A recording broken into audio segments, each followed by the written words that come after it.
Quang bên là phơi từ màn hậu lăng nghe mong sang mong men đủ ông đâu yang nghe đi bu mong sen mê nàng sao bằng ngô nàng a quang là phơi mong mấy say hậu hà sao bu đăng mê quang là cái mong mấy ya về vì hồn vui mê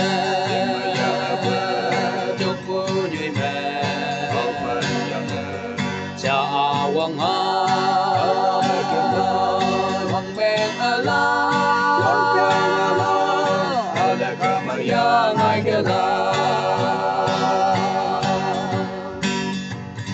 đi chạy chạy lấy bư cả đông như quang lâm quang bên la nô hà đâu cha kim mô quang nhà quang ai phơi chậm cả ta như ha ai ăn tay cơm bù có đông như mẹ sapu dang me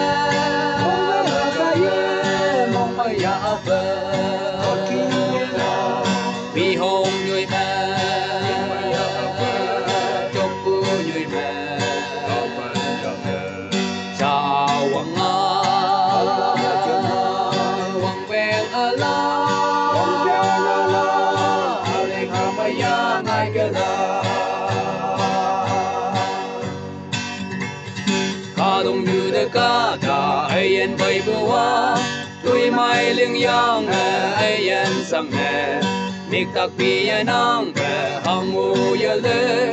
yung wan ba ca hoàng y tuổi sâu mẹ sapu dam mẹ mong mai ya về vì hồn như mẹ chúc bu như mẹ quang ha quang bên la ale kamaya ngai ke la